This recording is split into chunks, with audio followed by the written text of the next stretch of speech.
ಬಾರಿಸುವುದಾಗಿ ಪ್ರಾಣ ಗೆಳತಿ ಕಾರ್ಯವೊಂದಿದೆ.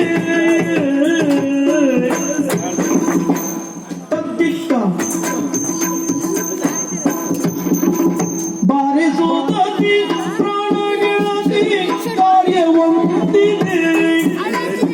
ಬಾರಿಸುವುದಾಗಿ ಪ್ರಾಣ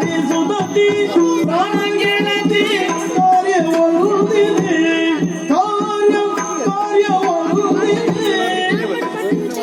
ನೀರನಿಲ್ಲ ಯೋಗ್ಯ ಕಾಲ ಕೂಡಿ ಬಂದಿದೆ. ನೀರನಿಲ್ಲ ಯೋಗ್ಯ ಕಾಲ ಕೂಡಿ ಬಂದಿದೆ.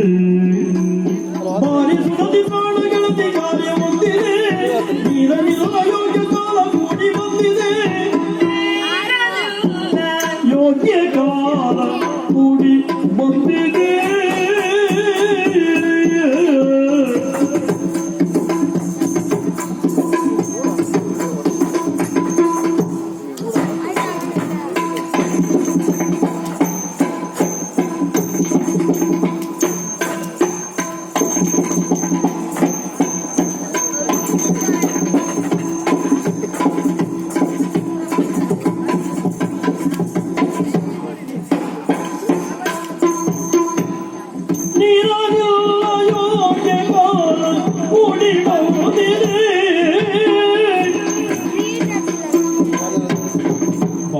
ದಿನದ ಮನದ ಕೌತುಕವನು ಧರಿಸಲು. ಬಾರಿ ದಿನದ ಮನದ ಕೌತುಕವನು ಧರಿಸಲು. ಏರಬೇಕು ಏರಬೇಕು ಏರಬೇಕು ಕೆಂಕುದಿದೆಯ ಮಗಡಿ ಒಂದನು. ಕೆಂಕುದಿದೆಯ ಮಗಡಿ ಒಂದನು. ಮಗಡಿ ಒಂದನು. ಬಾರಿಗಿನದ ಮನದ ಕೌತುಕವನ್ನು ತನಿಸಲು. ಏರಬೇಕು ತೆಂಕುದಿಸೆಯ ಮಹಡಿಯೊಂದನು. ಏರಬೇಕು ತೆಂಕುದಿಸೆಯ ಮಗಡಿ ಒಂದನು. ಬಾರಿಸುವುದಿ ಪ್ರಾಣ ಗೆಳತಿ ಕಾರ್ಯ ಹೊಂದಿದೆ.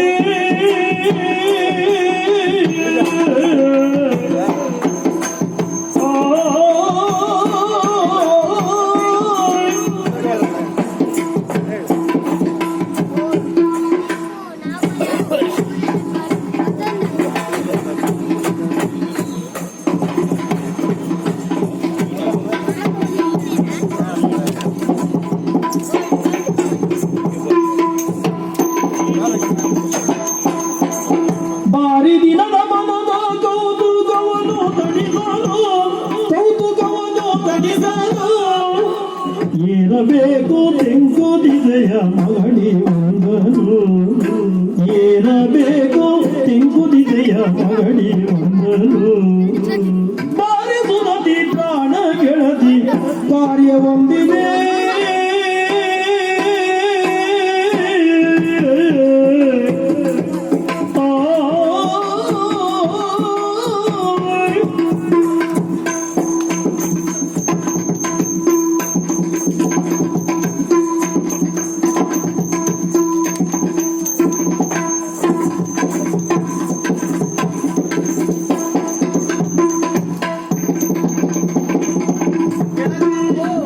ಬಾರಿಸುವುದಿ ಪ್ರಾಣ ಗೆಳತಿ.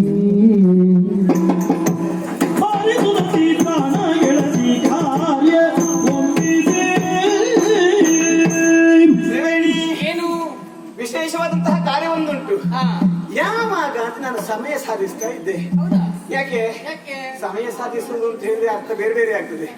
ಅಂದ್ರೆ ಕುತೂಹಲವನ್ನು ತರಿಸುವುದಕ್ಕೆ ಸರಿಯಾದಂತಹ ಕಾಲ ಇವತ್ತೆಂದು ಈಗ ತೀರ್ಮಾನ ಮಾಡಿದ್ದೇನೆ. ಇವತ್ತೇ? ಹೌದಪ್ಪ. ಅಂದ್ರೆ ಬಹಳ ದಿವಸದಿಂದ ನನಗೆ ಮನಸ್ಸಿತ್ತು. ಏನ್ ಆಲೋಚನೆ? ಆದ್ರೆ ಎಲ್ಲರ ಎದುರಿಗೆ ಹೇಳಿಕೊಳ್ಳಿಕ್ಕೆ ಆಗುವುದಿಲ್ಲ. ಹೇಳಿದ್ರೆ ಖಂಡಿತ ಆ ಕಾರ್ಯ ಆಗುವುದಕ್ಕೆ ಬಿಡುವುದಿಲ್ಲ. ಹೌದಾ? ಹಾಗಂತ ಆತ್ಮೀಯದ ನಿನ್ನಲ್ಲದೆ ಇನ್ಯಾರಲ್ಲಿ ಹೇಳಿಕೊಳ್ಳುವುದು ನಾನು ಅಲ್ವಾ? ಅದಕ್ಕೂ ಸಮಯ ಬಂದಿರ್ಲಿಲ್ಲ. ಇವತ್ತು ಬಂತು ನೋಡು. ಹೌದಾ? ಯಜಮಾನರು ಮನೆಯಲ್ಲಿಲ್ಲ. ಯಜಮಾನರು ಮನೇಲಿಲ್ಲ ಅಂದ್ರೆ ನಮ್ಮವರು ಮನೆಯಲ್ಲಿಲ್ಲ. ಅದು ನಿಮ್ಮ ಯಜಮಾನರಿಲ್ಲ. ಹೌದು. ಏನ್ ವಿಷಯ? ಮನೆಯಲ್ಲಿ ಯಾರು ಇಲ್ಲ ಹತ್ತಿರದಲ್ಲಿ ಅಲ್ವಾ? ಹಾಗಾಗಿ ನಂಗೊಂದು ಆಸೆ ಆಗಿದೆ. ಏನ್ ಆಸೆ? ಎಲ್ಲರೂ ಹೇಳ್ತಾ ಇದ್ರಲ್ಲ ತೆಂಕಿ ಹೋಗ್ಬಾರ್ದು ಅಂತ ಹೌದು. ನಂಗೊಂದು ಆಸೆ ಆಗಿದೆ ಅಷ್ಟೇ, ನಾನು ನಿರ್ಧಾರ ಮಾಡಿದ್ದೇನೆ. ಏನಂತ? ನೋಡುವ ಒಮ್ಮೆ ತೆಂಕಿ ಹೋದ್ರೆ ಏನಾಗ್ತದೆ ಅಂತ. ಸ್ವಲ್ಪ ಸುಮ್ಮನೆ ಇರ್ತೀಯ? ಹಾ. ಇಲ್ಲಿ ಏನ್ ಕಡಿಮೆ ಆಗಿದೆ ಅಂತ ಬೇಕಲ್ಲ ಈಗ? ಏನದು? ಇಲ್ಲಿ ಬೇಕಾದಷ್ಟು ಅನುಕೂಲತೆ ಉಂಟು, ಮತ್ತೆ ಯಾಕೆ ಆ ತೆಂಕಿ ಹೋಗುದು? ಹಾಗೆ ನೋಡು, ಕುತೂಹಲ ಇಲ್ಲದೆ ಹೋದ್ರೆ ಹಾ. ನಂಗೇನು ತೊಂದ್ರೆ ಇಲ್ಲ, ಕಡಿಮೆ ಇಲ್ಲ ಅಂತ ಕೂತ್ಕೊಂಡ್ರೆ ಹಾ. ಸಾಧಿಸುವುದಕ್ಕಾಗುವುದಿಲ್ಲ. ಹೌದಾ? ಹೌದೌದು. ಹಾ. ಮನಸ್ಸಿನಿಗೆ ಯಾವಾಗ್ಲೂ ಹಾಗೆ ಕುತೂಹಲ ಇರಬೇಕು. ಹಾ. ಜೀವನೋತ್ಸಾಹ ಇದ್ದಾವಾಗ ಮಾತ್ರ ಬದುಕಿನಲ್ಲಿ ಹೊಸತನ್ನು ಕಾಣುವುದಕ್ಕೆ ಸಾಧ್ಯ, ಹೌದಾ? ಸಾಧಿಸುವುದಕ್ಕೆ ಸಾಧ್ಯ. ಹಾ. ಹಾಗಲ್ವೇ? ಆದ್ರೆ ಇಲ್ಲೇ ಇದ್ದು ಸಾಧನೆ ಮಾಡೋದು ಒಳ್ಳೇದೇನಪ್ಪ. ಅದಲ್ಲೇ ಗೆಳತಿ, ನಿಂಗೆ ವಿಷಯ ಅರ್ಥ ಆಗಿಲ್ವೇನೆ? ಏನದು? ಎಲ್ಲರೂ ಹೇಳ್ತಾ ಇದ್ರು ಹೌದಾ, ಹಾ. ತೆಂಕು ದಿಕ್ಕಿನಲ್ಲಿ ಭೂತ ಇದೆ, ಹೌದೌದು. ಆ ತೆಂಕಿನ ಮಹಡಿಗೆ ಹೋಗಬಾರ್ದು ಯಾರು ಅಂತ. ಅದಕ್ಕೆ ಹೇಳಿದ್ದಾನೆ ಬೇಡ ಅಂತ. ನನಗೆ ಆಸೆ ಆದದ್ದು ಏನಂತ? ಒಂದು ಸಾರಿ ಹಾಕೊಂಡು ಹೋಗ್ಲೇಬೇಕು ಅಂತ ಆಸೆ ಆಗುತ್ತೆ. ಹಾಗಾಗಿ ಬಾರೆ ಬಾರೆ ನನ್ನ ಜೊತೆಗೆ ನೀನು ಬಾರೆ. ಬೇಡ ಬೇಡ ಬೇಡ. ಹಿರಿಯರುಳಿದ ವಚನ ಭಂಗ ಎಸಗಬಾರದು. ಹಿರಿಯರುಳಿದ ವಚನ ಭಂಗ ಎಸಗಬಾರದು. ಹಿರಿಯರುಳಿದ ವಚನ ಭಂಗ ಎಸಗಬಾರದು. ഇരുളു കണ്ട തൊരകേകകളു ബീളಬಾರದು. ഇരുളു കണ്ട തൊരಗೆ ಹಗಲು ಬೀಳಬಾರದು, ಹಗಲು ಬೀಳಬಾರದು.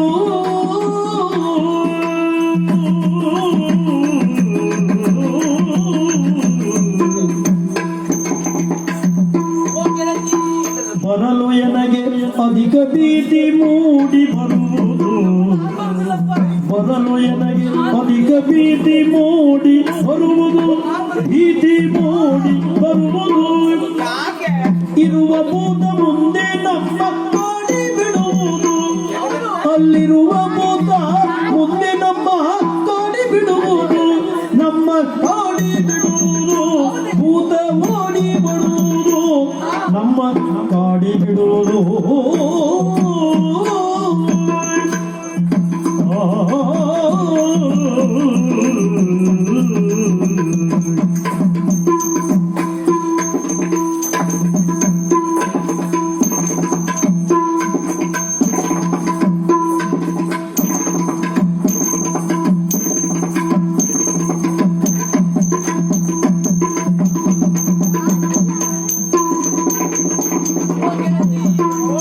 ಬರಲು ಎನಗೆ ಅಧಿಕ ಭೀತಿ ಮೂಡಿ ಬರುವುದು. ಭೀತಿ ಮೂಡಿ ಬರುವುದು. ಇರುವ ಭೂತ ಮುಂದೆ ನಮ್ಮ ಕಾಡಿ ಬಿಡುವುದು. ಓಡಿ ಬರುವುದು. ಓಡಿ ಹೋಗುವ. ಸ್ವಲ್ಪ ಸುಮ್ಮನೆ ನೀನು. ಎಂತದೆ? ಅದಲ್ಲದೆ ಹೋದ್ರೆ ಹಿರಿಯವರೆಲ್ಲ ನಮ್ಮಲ್ಲಿ ಸಾರಿ ಸಾರಿ ಹೇಳಿದ್ದಾರೆ, ಏನದು? ಯಾವ ಕಾರಣಕ್ಕೂ ಹಾ. ಆ ತೆಂಕು ದಿಕ್ಕಿನಲ್ಲಿರುವಂತಹ ಮಹಡಿಯನ್ನು ಏರಬಾರದು ಇರುವುದಾಗಿ. ಅಲ್ಲ, ಏರ್ಬಾರ್ದು ಅಂತ ಹೇಳಿದ್ದಾರೆ. ಏರಿದ್ರೆ ಏನು ಅಂತ ಬೇಡವಾ? ನಿನಗೆ ಏನಾಗಿದೆ ಗೆಳತಿ? ಯಾಕೆ? ಅದಕ್ಕೆ ಹೇಳಿದ್ರು ಹಿರಿಯರ ಮಾತನ್ನು ಯಾವತ್ತು ನಾವು ಮೀರಬಾರದು ಎನ್ನುವುದಾಗಿ. ಹೌದಪ್ಪ, ಹಾ. ಕೆಲವೊಮ್ಮೆ ಹಾ. ಅಪ್ಪನೆಟ್ಟ ಆದ ಬದಕ್ಕೆ ನೇಣು ಹಾಕಬಾರ್ದು ಅಂತ ಉಂಟು. ಹೌದಾ? ಹಾ. ಅಂದ್ರೆ ಹಾ. ಕೆಲವರು ಹಿರಿಯರೆಲ್ಲ ಹಾಗೆ ಏನಂತ? ಪ್ರಶ್ನಿಸಬಾರ್ದು ಅಂತ. ನಾವೇನಾದ್ರೂ ಕುತೂಹಲಕ್ಕ ಕೇಳಿದ್ರೆ ಹಾ. ಅದೆಲ್ಲ ಕೇಳಲಿಕ್ಕಿಲ್ಲ ನೀನು. ಹೌದಾ? ಹೆದರಿಸಿ ನಮ್ಮ ಬಾಯಿ ಮುಚ್ಚಿಬಿಡುವುದೇ. ಹಾ. ಯಾವಾಗ ಜಿಜ್ಞಾಸೆ ಎನ್ನುವುದು ಮನುಷ್ಯನಿಗೆ ಬೇಕೇ ಬೇಕು. ಹಾ, ಹಾ, ಹಾ. ಅಲ್ಲ ಅಲ್ಲ ಅಂತಂದ್ರೆ ಯಾಕಲ್ಲ? ಯಾಕಲ್ಲ? ಹಾ, ಇದು ಹಾಗೆ ಹೋಗ್ಬಾರ್ದು ಯಾಕೆ ಹೋಗ್ಬಾರ್ದು? ಅಲ್ಲಿ ಹೇಳಿಲ್ವ ಅಲ್ಲಿ ಭೂತ ಉಂಟು ಅಂತ ಹೇಳಿ. ಇದು ನಿನ್ ತಲೆಯಲ್ಲಿ ಉಂಟು. ಮತ್ತೆ ಮತ್ತೆ ಹಾ. ಹಾಗಲ್ಲ. ಹಾಗಲ್ಲ. ಈಗ ಹಿರಿಯರ ಮಾತನ್ನು ನಾವು ಉಲ್ಲಂಘಿಸಿ ಹೋದ್ರೆ ಏನಾಗ್ತದೆ? ಏನಾಗ್ತದೆ? ರಾತ್ರಿ ಕಂಡಂತಹ ಬಾವಿಗೆ ಹಗಲು ಬಿದ್ದ ಹಾಗೆ ಆಗುತ್ತದೆ. ಹಗಲು ಕಂಡ ಬಾವಿಲಿ ರಾತ್ರಿ ಕೆಲವು ಸರಿ ಬೀಳ್ಬಹುದು. ಅದು ಸಹಜ. ಹೌದು. ರಾತ್ರಿಗೆ ಕಂಡ ಬಾವಿಯಲ್ಲಿ ಈಗ ರಾತ್ರಿ ಕಂಡ ಬಾವಿಗೆ ಹೋಗಿ ಹಗಲು ಬಿದ್ದಾಗ ಆಗುತ್ತೆ. ಹಗಲದಿದ್ದಂತೆ ನಾವು ಕಡುಮೂರು ಕಾಣ್ಲೆಕ್ಕ. ಹಾಗೆ ಆಗುತ್ತದೆ. ಅದಕ್ಕಾಗಿ ಹೇಳಿದ್ದು ಹಾ. ನೀನೀಗ ಮೂರ್ಖಳಾಗುದು ಬೇಡ. ಯಾವಾಗಲೂ ಅಲ್ಲಿ ಹೋದ್ರೆ ಅಯ್ಯೋ ಅಲ್ಲಿ ಭೂತ ಉಂಟೆ, ನನ್ನ ಭಯ ಆಗ್ತದೆ. ಅದಕ್ಕೆ ಹೋಗುದು ಬೇಡವೇ? ನೀನು ಕೊಂಡು ನೋಡ್ರಿ ಈಗ ಭೂತ ಬಂತು ಅಂತ ಕಾಣ್ತದೆ. ಅದಲ್ಲೇ ಹಾ. ನಿಂಗೊಂದು ವಿಷಯ ಇಲ್ಲ, ಏನು? ನನಗೆ ಅರ್ಥ ಆಗಿದೆ. ಹಾ. ಯಾಕೆ ನಮ್ಮ ಮಾಮಯ್ಯ ಅಲ್ಲಿ ಹೋಗ್ಬಾರ್ದು ಅಂತ ಹೇಳ್ತಾರೆ ಅಂತ. ಹಾ. ಕೆಲವೊಮ್ಮೆ ಹೌದಾ, ಹಾ. ಎಲ್ಲೋ ಅಥವಾ ಪೆಟ್ಟಿಗೆ, ಹಾ. ಆ ಪೆಟ್ಟಿಗೆ ಮುಖ್ಯ ತೆಗಿಲಿಕ್ಕಿಲ್ಲ. ಹಾ. ಅದ್ರಲ್ಲಿ ಹಾವು ಉಂಟು, ಅದುಂಟು, ಇದುಂಟು ಹೇಳಲಿಕ್ಕಿಲ್ಲ, ಮಾತನಾಡಿದ್ರು. ಹೌದು. ಯಾಕೆ? ಯಾಕೆ? ಅಮೂಲ್ಯವಾದಂತಹ ವಸ್ತು ಉಂಟು ಅಂತಾದ್ರೆ ಹಾ. ಹಾಗೊಂದು ಹೆದರಿಕೆಯನ್ನು ಹುಟ್ಟಿಸುವುದು, ಹಾಗೆ. ಸೃಷ್ಟಿಸುವುದು. ಹಾ. ಹಾಗಾಗಿ ಬಹುಶಃ ಹಿರಿಯರಿದ್ದ ಯಾವ್ದಾದ್ರು ನಿಧಿ ಇದೆಯೋ ಏನೋ ಆ ಕಡೆಗೆ. ಓ ನಿಧಿ. ಹೌದು. ಹಾಗಾಗಿ ಹಾ. ಅಲ್ಲಿ ಹೋಗ್ಬಾರ್ದು ಅಂತ ಹೇಳಿದ್ದಾರೆ. ಹಾಗ. ಮತ್ತೆ ನೀನು ಹೇಳ, ಏನು? ಈ ಭೂತ ಪ್ರೇತ ಪಿಶಾಚಿ ಇದೆಲ್ಲ ಸತ್ಯವೇನೆ? ಮನಸ್ಸಿನ ಭ್ರಮೆ. ಮನುಷ್ಯ ನೋಡು, ವಿಕಾರವಾದಂತಹ ಭಾವನೆಗಳು ನಮ್ಮ ಮನಸ್ಸಿನಲ್ಲಿ ಇದ್ರೆ ಹಾ. ನೀ ರಾತ್ರಿ ಒಬ್ಬಳೇ ಹೋಗು, ಹಾ. ತಿಂಗಳು ಬೆಳಕಲ್ಲಿ ಬೋಳು ಮರ ಕಂಡ್ರು ಯಾರೋ ನಿಂತ್ಕೊಂಡಿದ್ದಾಗ ಕಾಣ್ತದೆ ಅಲ್ಲಿ. ಹೌದು, ವಿಕಾರವಾದ ರೂಪ ಕಂಡಾಗ ಆಗ್ತದೆ. ಹಾ, ಹಾ. ಗಾಳಿ ಬೀಸಿದ್ರೆ ಸಾಕು, ಎಂತದೋ ಶಬ್ದ ಮಾಡಿದಾಗ ಅನಿಸ್ತದೆ, ಗೆಜ್ಜೆ ಶಬ್ದ ಆದಾಗ ಅನಿಸ್ತದೆ. ಹಾ. ಅಂದ್ರೆ ನಮ್ಮ ಮನಸ್ಸಿನಲ್ಲಿರುವಂತಹ ಆ ಭಯದ ಭಾವನೆ ಭೂತವಾಗಿ ನಮ್ಮನ್ನು ಕಾಡ್ತದೆ. ಓ ಹಾಗೆ. ಹಾಗಾಗಿ ಈಗ ಹೋಗುದೇ ನಾನು ಹೋಗುದೇ ನಾನು ಬೇಡವೆ ನನ್ನ ಮಾತು ಕೇಳ. ಬೀಗ ಹಾಕಿದ್ಯಲ್ಲೇ? ಹೌದು, ಬೀಗ ಹಾಕಿದ್ದಾರೆ. ಒಂದು ಉಪಕಾರ ಮಾಡ್ತೀಯಾ? ಏನು? ಬೀಗ ಹಾಕಿದ್ದಾರೆ, ಹೌದು. ಈಗ ಬೀಗ ತೆಗಿಲಿಕ್ಕೆ ಆಗುದಿಲ್ವಾ? ಬೀಗ ಆಗುದಿಲ್ಲ, ಬೀಗ ಹಾಕಿದ್ದಾರಲ್ಲ. ಆ ಬೀಗ ಎಲ್ಲಿಂಟು? ಈಗ ನನ್ನ ಹತ್ರ ಇಲ್ಲ, ಯಾರು ಬೀಗ ಯಾವ್ದೋ ಬಾವಿಗೆ ಬಿಸಾಡಿದ್ದಾರೆ ಬಹುಶಃ. ಹೌದಾ? ಹಾ. ಆದ್ರೂ ಒಂದು ಏನು? ಈಗ ಈ ಬೀಗ ಮಾಡಿದವರು ಇಲ್ವಾ? ಬೀಗ ಮಾಡಿದವ್ರ ಹತ್ರ ರಚ್ಚಿರುವುದಿಲ್ವಾ? ಇರ್ಬಹುದೇನೋ, ಆದ್ರೆ ಬೀಗ ಮಾಡಿದವರು ಇಲ್ಲ ಈಗ. ಯಾಕಿಲ್ಲ? ಹಾ. ನಾ ಕೇಳಿದ್ದೇನೆ, ಅವ್ರ ವಂಶಸ್ಥರೆಲ್ಲ ಇದ್ದಾರಂತೆ, ಅವ್ರ ಮನೇಲಿ ಇರ್ಬೋದು. ವಂಶಸ್ಥರು. ಹೌದೌದು. ಹೌದಪ್ಪ, ಆಚಾರ್ಯ ಯಾರಾದ್ರೂ ಇರ್ಬೋದು ಅಂತ. ಆಚಾರ್ಯ? ಹೌದೌದು. ಎಷ್ಟೆಲ್ಲ ತಿಳ್ಕೊಂಡಿದ್ದೆ ಗೆಳತಿ ನೀನು. ಯಾಕೆ? ಅಂದ್ರೆ ಬಹುಶಃ ನೀನು ಮಾಡಿ ಹೋಗುದೆ ಅಂತೇಳಿ ಏನು. ನೋಡು, ಒಂದು ಊರು ಅಂತ ಅದರಲ್ಲಿ ಎಲ್ಲರೂ ಇರ್ಬೇಕು. ಹಾಗೆ ಆಚಾರರು, ಕುಂಬಾರರು, ಹೇಗಿದೆ? ಎಲ್ಲರೂ ಇರ್ಬೇಕು ಅಂತ ಲೆಕ್ಕ. ಹೌದು. ಅದಲ್ವೇ? ಹಾ. ಅವನ ವಂಶಸ್ಥರು ಯಾರಾದ್ರೂ ಇದ್ರೆ ಹಾ. ಒಂದು ಬೀಗದ ಕೈ ಮಾಡ್ಕೊಂಡು ಬಂದು ಕೂಡ ನಮ್ಗೆ ಹಾ. ಏನಾದ್ರೂ ಹೆಚ್ಚು ಅಲ್ವೇ? ನೀನು ನನ್ನ ಪ್ರಾಣಗಳಂತೆ ಅಲ್ವೇನೆ? ಒಟ್ಟಕ್ಕೂ ಒಂದು ಬೀಗ ಕೈ ಮಾಡ್ಕೊಡು ಅಂತ ಮಾಡ್ಕೊಂಡು ಬಾ ಅಂತ ಹೇಳಿದ್ರೆ ಮಾಡ್ಕೊಡುದಿಲ್ಲ ಅಂತ ಹೇಳಿದ್ರೆ ನೀ ಅಂತ ಹೇಳ್ತೀಯ ನೀನು? ಬಾರೆ ಅಂತ ಅನ್ಕೊಡುದಿಲ್ಲ ಅಂತೇಳಿ ಅಲ್ಲ. ಎಲ್ಲಿಯಾದ್ರೂ ಬೀಗ ನಾನ್ ಮಾಡಿಸ್ಕೊಂಡು ಬಂದದ್ದು ಗೊತ್ತಾದ್ರೆ ನನ್ನ ನೀವು ಮನೇಲಿ ಓಡಿಸ್ತಾರೆ ಗೆಳತಿ. ನೀ ಅದ್ರ ಬಗ್ಗೆ ಯೋಚನೆ ಮಾಡಿದ್ರೆ ಯಾರ್ಯಾರಿಗೂ ಗೊತ್ತಾದ್ರೆ ಅದು ನಾನು ಗುಟ್ಟು ಕಾಪಾಡಿಕೊಳ್ತೇನೆ. ಹೌದಾ? ಹೌದೌದು. ನನ್ನದಾಗಿ ಆದ್ರು ಒಂದು ಬೀಗ ಕೈ ತಂದು ಕೊಡು. ಮಾಡ್ಕೊಂಡ್ ಬರ್ಬೇಕು, ಬಹಳ ಹೊತ್ತಿಲ್ಲ ಮತ್ತೆ. ಸಿಕ್ಕಿ ಹೋಯ್ತಲ್ಲ ಸ್ವಾಮಿ ಬೀಗ ಕೈ. ಯಾರು ಇಲ್ಲ ಮನೆಯಲ್ಲಿ. ಇವತ್ತೇ ಸರಿಯಾದ ಸಂದರ್ಭ. ಹೋಗಿ ಬರ್ತೇನೆ.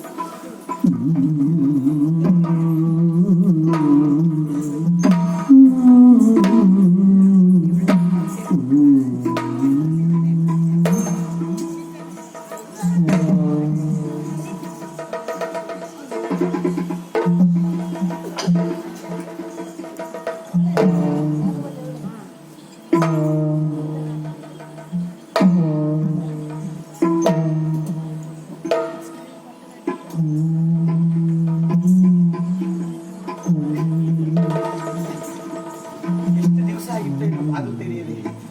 ಎಲ್ಲ ನೋಡಿ, ಹೇಳಲ್ಲ ಎಲ್ಲ ಉಳಿದು. ಛೆ, ಛೆ. ಓ, ಇಲ್ಲಿ ಅದೊಂದು ಚಿತ್ರಪಟ ಕಾಣಿಸ್ತಾ ಇದೆಯಲ್ಲ.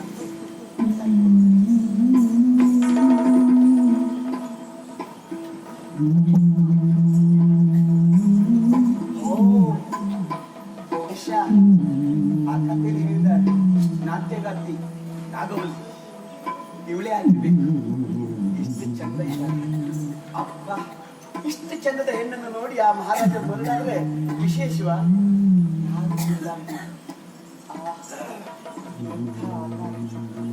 ಹೇಗೆ ನಿಂತಿದ್ದಾರೆ.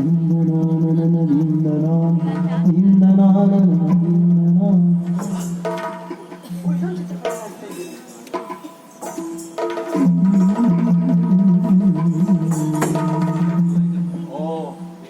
ಇವನೇ ಇರ್ಬೇಕು, ರಾಜರಾಜೇಂದ್ರ. ಇವನ್ ಮುಖ ನೋಡಿದ್ರೆ ಗೊತ್ತಾಗುದಿಲ್ವಾ ಜನ ಅಷ್ಟು ಸರಿ ಇಲ್ಲ ಇವ ಅಂತ? ಅದೇನು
ಬೇಗ ಮಾಡಿಕೊಟ್ಟಂತ ಆಚಾರ್ಯ ರಕ್ತ ಕಾಣಿಸುತ್ತೋದ್ರಂತೆ ಗೆಳತಿ. ಅದಕ್ಕೆ ನೀ ಯಾಕೆ ಚೆಲ್ಕೊಂಡಿದ್ದೀಯ?